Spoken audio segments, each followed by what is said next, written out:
Hi, my name is George, and this is my 2025 Old Game of the Year. And what that means is a game that didn't come out in 2025, but that I played in 2025. Let's get started here with the PlayStation 2 game.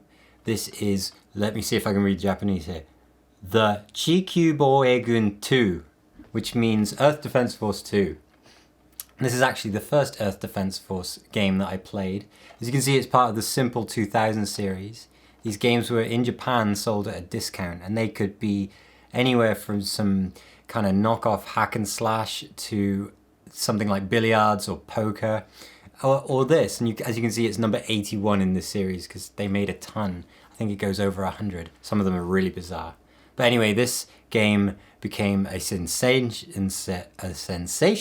which ended up becoming more mainstream and selling at a premium price. They even make them today. But what is this game? It's you are a soldier. There's two characters to choose from: a girl who flies around, or more like a regular soldier on the ground.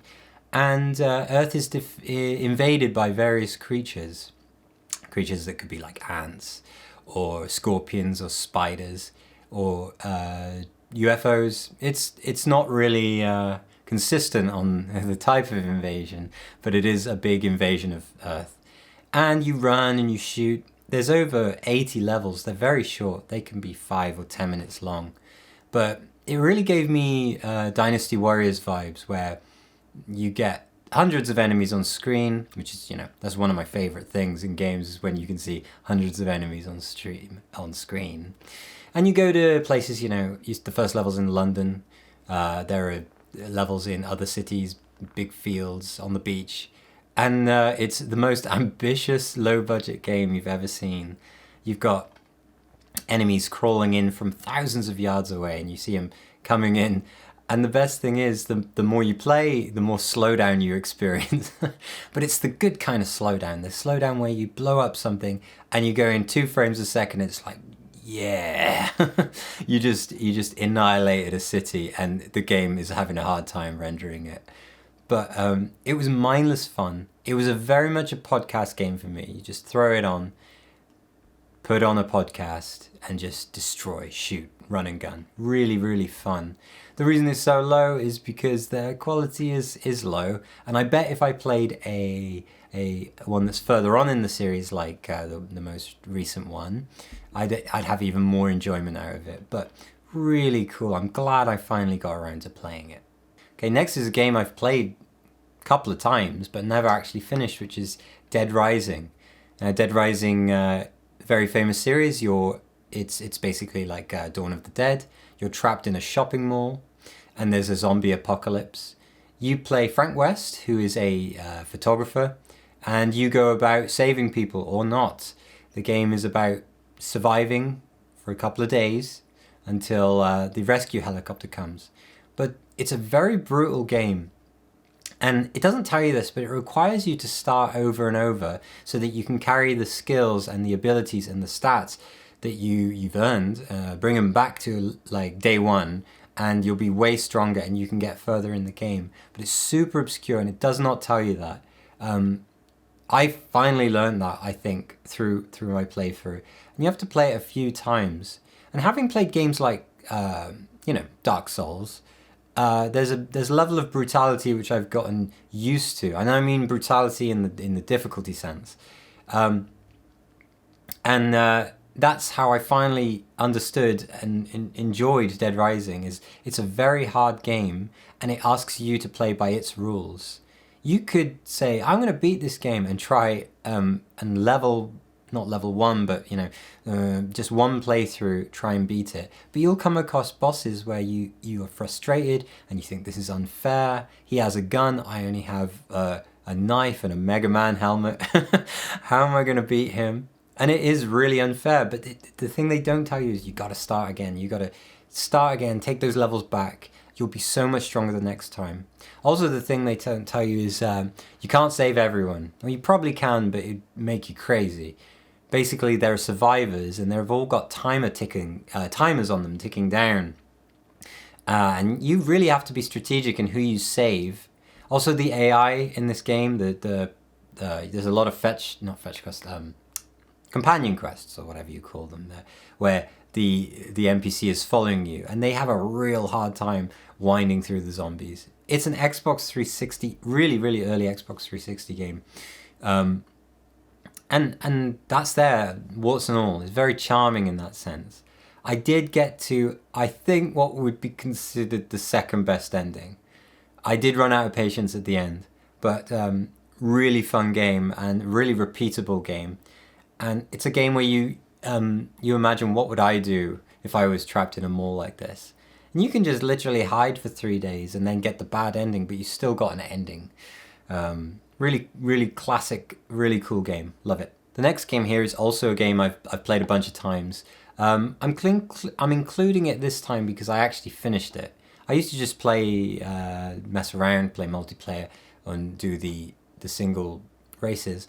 But this time in Sonic and All-Stars Racing Transformed, I actually went through the championship, or the story, whatever you'd call it. And it's great. It's a sequel to Sonic and Sega All-Stars Racing, which is one of my favorite kart races ever. It might be ever. It's just such a nice package. The drifting in that game, and consequently in this game, is just my favorite way to drift. It's very, very risk reward. You're coming in at corners as fast as you can, just to get levels of boost. Now, in this one, the gimmick is you can change into a plane and a boat. Recently Mario Kart did this, but Sonic was first to the party there. And you go through various Sega worlds, like you got Panzer Dragoon, you got Blazing Ranges, you got maps from the first game as well. They're all mixed in there. Golden Axe. And very, very simply, it's a kart racer. The levels transform. That's the gimmick. Lap 1 is not the same as lap 2 and not the same as lap 3. Different paths open. A part that was previously racing on wheels becomes destroyed, and you have to fly over it, or ride your speedboat through it. It's a great game. This would have been on the list the year it came out as a very high game, and since I finished it, I can officially say it's on this list. Okay, so another Sonic game came up this year for racing, and I consider there being 4, which is the first one, this one, Sonic, or Team Sonic Racing, and then the new one, and all 4 are great. I don't think I could list them properly if I put them together, because they occupy different spaces in time. Because Team Sonic Racing, even though it wasn't very popular, that captured a moment in my life where I realized, I really like Sonic, just the vibe, the aesthetics of it, and the music, of course. And I'm glad that I've played this one, because it means I've played them all now, and it's a huge recommendation, especially if you like racing, if you like Sonic, if you like kart racing. Really good game.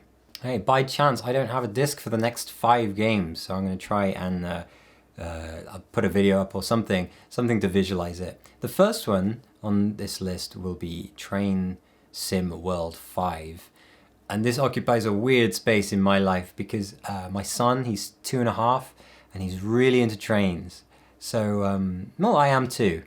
Not as deep as he is. But I needed something to play, something light, something inoffensive to play with him around. So in the summer, I bought Train Sim World 5 and a couple of add-ons, and it has become my meditation game. This game is it's a very boring game, but I keep coming back. Basically, you're driving a train, and there are scenarios, or just your regular scheduled train rides, like if you were a guy working a commuter line, and you stop, there's barely anything that goes wrong, and you open the doors, and then you move to the next station, and you obey the speed limits, and you just marvel in the sounds and the sights and the dashboard in front of you. Maybe I've reached that age where I'm playing a dad game and enjoying it. But yeah, it was hard to place on this list because I don't love it, but I do like it a lot. But it's very bare bones, but that's what it's selling. It's hard for me to describe. Honestly, I could have put this at number 50 in my list, or number 5. So, difficult. But it does what it says on the tin. It gives you a train simulator. Some of these journeys are an hour or two long, and you just sit there, you take it seriously, you try and obey the speed limits, and yeah, I like it in a weird way, and so does my son. Although he can't sit still and watch it for that long. I do like to take. I'll walk outside the train, have him marvel at it, beep the horn, open and close the doors, play with the knobs and levers, and that's probably his game of the year. Well, that and riding the train in Red Dead Redemption, but that's a different story. Coming in next, similarly, is a game that entertained my son for a while, and I've always wanted to play. Stray on PS5. This came out on PS Plus, which gave me the reason to play it, but I missed the hype on this one. But yeah, Stray was really good. It was a really, really short game, and you didn't do much, and the story was not all that great. But man, did they master cats. I'm not sure if they motion captured a cat or not, but the cat, the main character that you play as in this game, is masterful in the way he moves and the way he animates and the way they've captured what it is to be a cat. I always recall there being a door puzzle, and you got a little robot friend, and he says, "We've got to open this door," and he blows open the panel. It's a bit of a sci-fi, this game. He blows open the panel on the side of these doors, and it's just wires. And he asks you, is there anything you can do to help to open this door? And you go to the door, and a prompt comes up to use it like a scratch post, so the cat does that. And he hotwires the door, and it like opens. and that's the level of interaction you have with the world. There's a lot of jumping in this game. It was kind of cool because I kind of consider it my son's first sentence. He has, limited vocabulary, but he can say meow and he can say jump. And I heard him say, I can't remember the order, but he said jump, meow, or meow, jump, which connected two of his vocab together, right? Anyway, the ending in this game, I mean, I'm going to spoil it, but you save this robot community, and I won't go into too much detail there, but they're like, "Thank you, you saved us, you're a hero." And the cat kind of steps outside of the city that you're in, kind of licks his paw, brushes it over his ear, and kind of walks off. And it makes you think, it's kind of like a Christmas Carol. Was it all a dream, or did Ebenezer really get visited by these ghosts? In this sense, is the main character actually helping these robots, or is he just doing cat things, which coincidentally ended up with him saving this community of robots? I don't know, but that's what it left me with. The next game on my list is Overcooked 2. Played it on Xbox. Took me a while there. I played it on Xbox Series S with my wife. Obviously, this game's very famous, and I knew it was stressful chaos going in to begin with, but man, yeah, this game requires you to talk in real life, otherwise you're not going to succeed. Basically, you have a kitchen, it's a top-down view, and you can have up to 4 players. We played 2-player, and there's various kitchen tasks you need to do to achieve a star rating, and you really want a 3-star rating. A 1 or a 2 is not going to make you feel good. And to do this, you have to coordinate. You take the fish, cut the fish. You take the bread, cook the bread. We'll combine them here and send it out. But the menu gets more and more complicated. Like, I remember tacos being particularly complicated.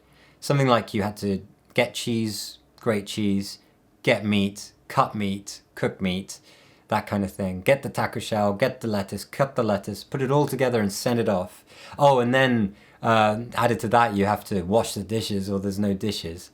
Oh, and the level's moving. Oh, and then finally the place where you cut the meat, the place where you get the meat from is on little train tracks and they're moving around. It is absolute chaos. You cannot say, okay, I will do meat, you do tacos and rice, it doesn't work because sometimes you're cut off from each other and there's no way to reach each other. So you've really got to say, okay, I'll cut the meat, deliver it to you, you cook the meat, bring it back to me. I'll put it in the taco, I'll put the rice in the boiler because the rice is on your side. You deliver me the rice and then I'll boil the rice. We'll put it together in the middle and then I'll send the tacos away and then I'll give the dirty dishes to you so that you can wash them up, then bring them back to me.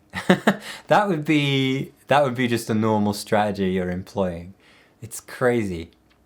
There are times when things go wrong, like there's a fire in the kitchen, or you accidentally throw the ingredients in the river, which happened a lot. And the yelling at each other is real. It's really, really funny. It's very repeatable as well. I can see us going back to it, or trying Overcooked 1, of course. The next game, real U-turn here, is Wolfenstein: The New Order on PlayStation. Hold on, no, I played it on PC. And the reason I played it on PC was my desperation to find the English version. When I downloaded it on Xbox, it was Japanese, and when I downloaded it on PC, also Japanese. But since I had downloaded it, I just went with it. I can understand Japanese, of course, but you want the German voices, right? You want the raw German accents. I didn't get that, but that's okay. And I think the reason it's not easy to do, there is some censorship in this game, in the Japanese version, which happens sometimes. I remember this happening in Until Dawn, and there was a whole scene where the screen was just black.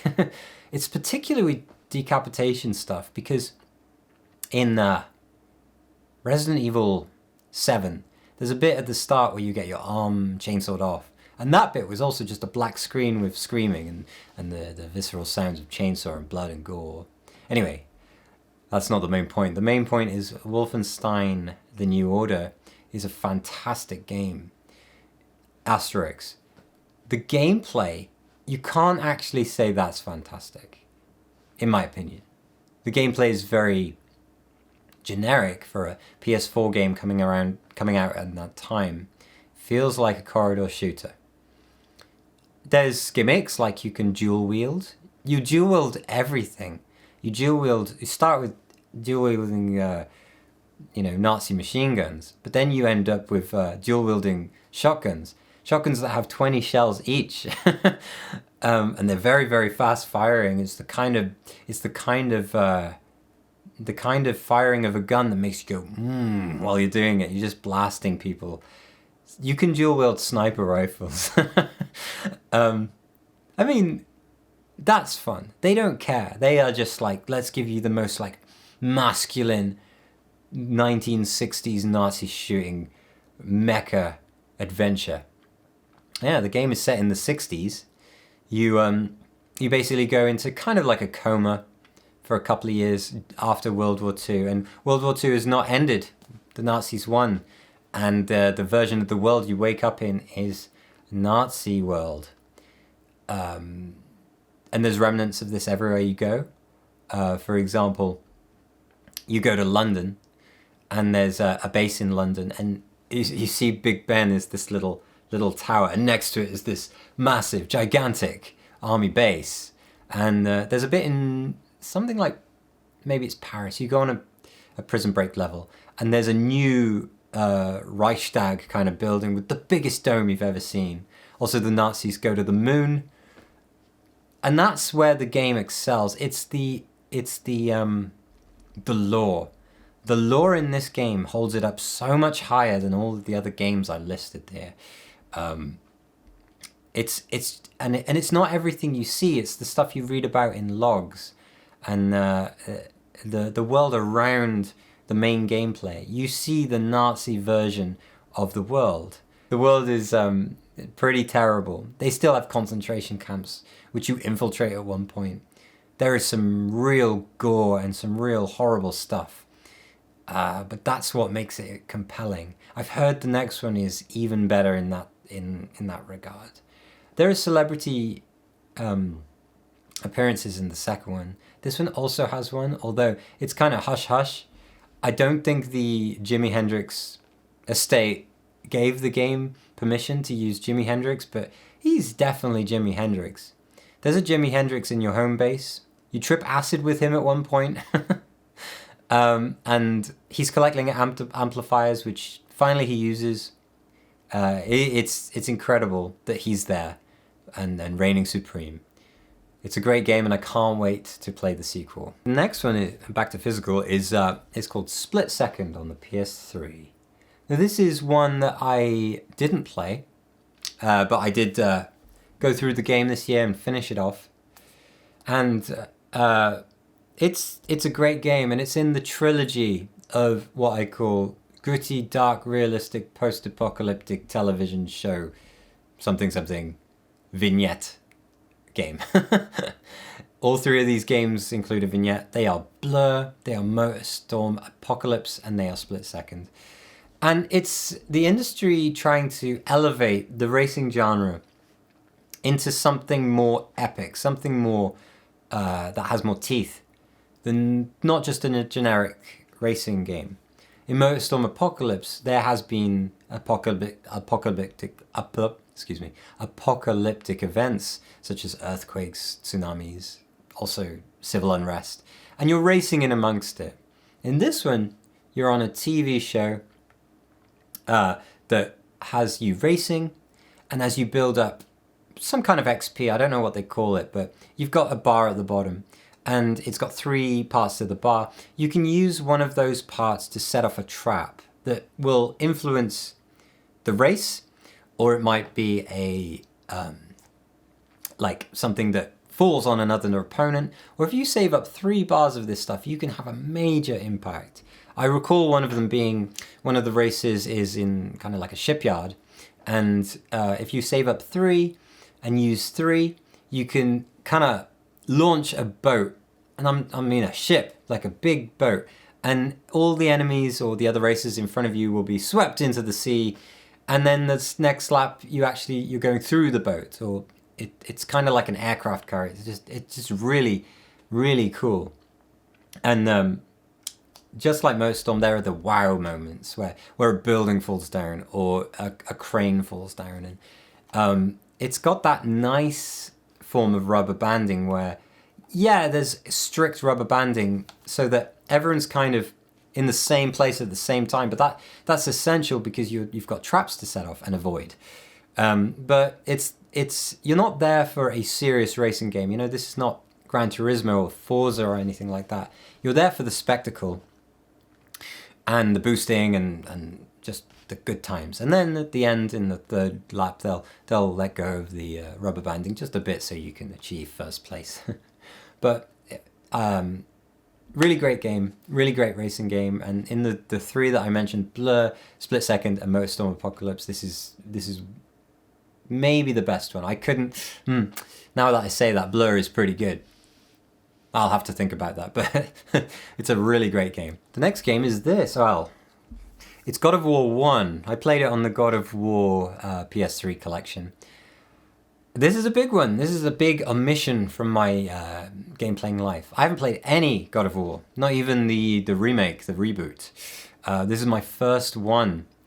And wow, it's true. Believe the hype.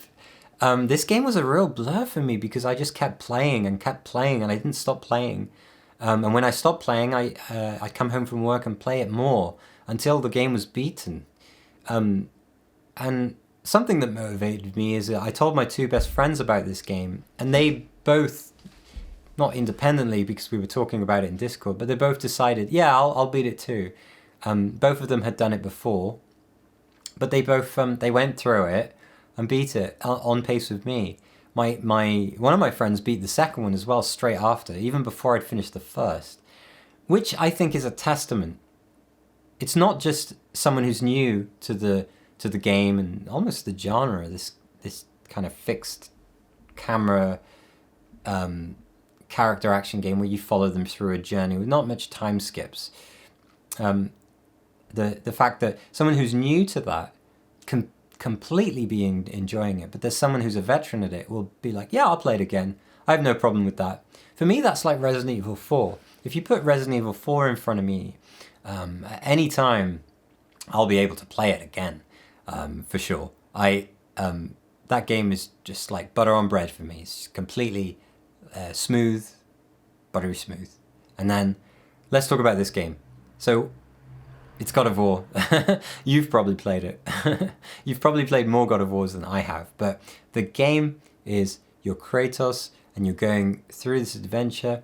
It's hack and slash. It's got that kind of classic leveling up system where you're getting XP from enemies, you open chests, and you spend them. Some of them you spend on leveling up attack and HP, but most of them you're buying new moves. And this is a genre that I'm not so familiar with. Something like, forgive me if I'm wrong, but something like Devil May Cry or Bayonetta, Dante's Inferno, Heavenly Sword. That kind of game where you're just stuck with one guy and you add moves to them. I think the closest I've got to this is the Lord of the Rings game on PS2, Two Towers and Return of the King. You're adding moves to their pool of moves. And buying them is a bit of a risk, but this game really hit the right balance of action to difficulty as well. And there's a lot of the Greek mythology that I've seen in other places all consolidated here. A fantastic action game. I would say the 10 out of 10 5-star reviews are totally right. The reason this isn't number one is because for the feels, I guess. This game is better than my number one game, I think. But like technically and the music and everything, this is the best on the list. But the number one game takes it a bit further in the feels, like I said. So let's look at number one. Okay, my number one game for 2025, my number one old game for 2025 is Fable 2. Now, I got this in the summer when I went to the UK. I believe I got this for £1. I went to CEX and I hoarded a bunch of games. Some games are hard to come by in Japan. Fable's not hard to come by, but I believe it's stuck in Japanese. I tried it in on the Xbox series and it was stuck in Japanese. And you really want to play this in English because that is a big part of its charm. I'm a huge fan of Fable 1. Huge fan. I can play that anytime and have a slightly different adventure each time.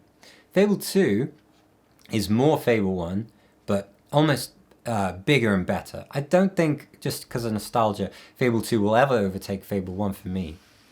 But it is more bigger and better and longer, and there's more areas and more things to do and more to invest in and just more. So really, it's the perfect sequel because it took what was good in the first one and moved on.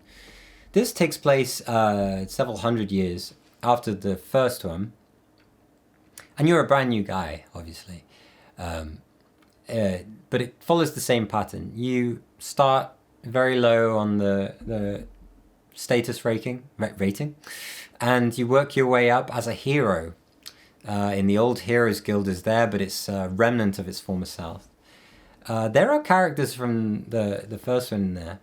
A particularly very old character is a character who appears in the first one, has become kind of immortal. And basically, you choose what weapon to specialize in. There are 3 skills. I think they're called Might, Skill, and Magic. So are you using big heavy axe? Are you using guns? Or are you using magic? I personally opted out of magic because I know how overpowered magic can be, especially in the first one. There are certain things you can do. There's like an area spell that never fails. And there's a time-stopping spell. If you combine time-stopping with, you can get this spell where you get 4 swords flying around you. You're just unstoppable. Anyway, I focused on something like melee and skill, a combination. This is moral choice of the game. They are always throwing moral choices at you. It's, do you save this guy or this guy? You're like, this guy is a very old man and he's going to die soon, but he's he's a very good person. Or do you save this young boy who's got a little thieving family or something like that? I'm completely making this up, but it gives you that dichotomy of like, which is the right thing? I'm not even sure. Sometimes a choice that you think is the right thing ends up being the wrong thing. That's something they pull on you several times in this game. There is a particularly amazing choice at the end. They give you 3 choices, and they give you something like the power of a god, or like a genie's wish, like a 1 wish. And you got the very, very greedy option. You got the very, very benevolent option. And then there's another option, which is bring back someone very close to you who died in the story. And that's just one person or character that you can bring back, or you can save thousands or make millions. It's something like that. You can be richer beyond your wildest dreams, or get this character back, or save these people. And those choices, even though kind of by today's standard, they do seem a bit silly, they do make you think. And you can really roleplay this. You can be the worst criminal, the most evil criminal you could ever be, or you can be the most kindest or the most Jesus-like of a character. There's also a huge part of the game is property management, and you can just totally ignore this, but you can buy property and then take that property and rent it, or you buy a shop and you just take profits from it. You can increase the tax, you can decrease the tax, which affects you morally. You take that money, you reinvest it into another shop or another store or another house. How do you get more houses? You can buy them, or you can kill the residents and take over.